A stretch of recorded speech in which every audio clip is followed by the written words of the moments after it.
अपने सबसे खास से धोखा खाने के बाद लोग चाहकर भी किसी पर संपूर्ण प्रतिशत भरोसा नहीं कर पाते और यही सत्य है। मनुष्य का जीवन केवल उसके कर्मों पर चलता है। जैसा कर्म होता है वैसा उसका जीवन होता है।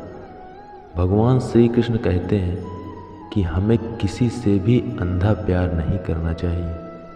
हमारा किसी के प्रति अंधा प्यार हमें कभी भी आगे बढ़ने नहीं देता है। अधिक प्रेम भी व्यक्ति को बुद्धिहीन कर देता है। अनुमान मन की कल्पना है और अनुभव जिंदगी का सबक है। सच्ची खुशी तभी होती है जब आपकी सोच, कथन और कर्म में समानता हो। अनुमान जीवन में कभी निराश नहीं होना चाहिए, क्योंकि कमज़ोर आपका वक्त होता है, आप नहीं। जैसे तेल समाप्त हो जाने पर दीपक बुझ जाता है, उसी प्रकार कर्म के क्षीण हो जाने पर भाग्य भी नष्ट हो जाता है। मौन सबसे अच्छा उत्तर है किसी ऐसे व्यक्ति के लिए जो आपके शब्दों को महत्व नहीं देता है।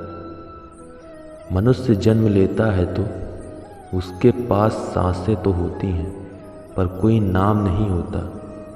जब मृत्यु होती है तो उसके पास नाम तो होता है, पर सांसें नहीं होती। इसी सांस और नाम के बीच की यात्रा को जीवन कहते हैं।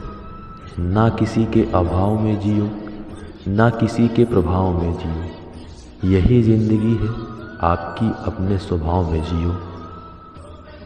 किसी के प्रति मन में क्रोध लिए रहने की अपेक्षा उसे तुरंत प्रकट कर देना अधिक अच्छा होता है। जैसे क्षण भर में जल जाना देर तक सुलगने से अधिक अच्छा है।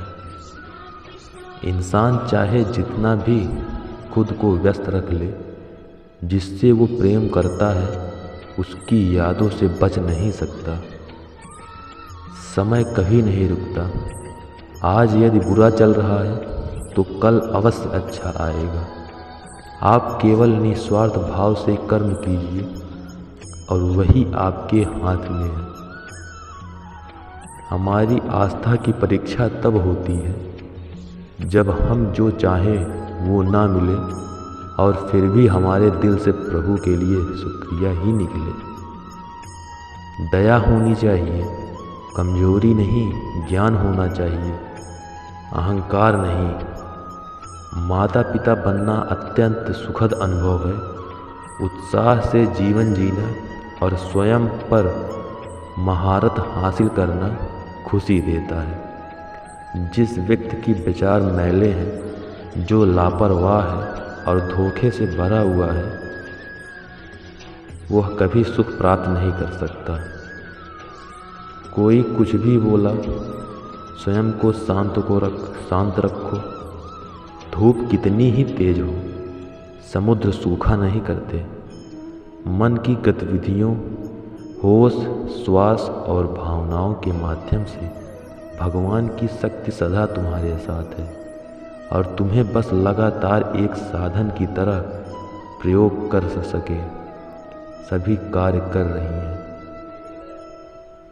तुम उसके लिए शोक करते हो जो शोक करने योग्य नहीं है और फिर भी ज्ञान की बातें करते हो। बुद्धिमान व्यक्ति न जीवित और न ही मृत व्यक्ति के लिए शोक करते हैं।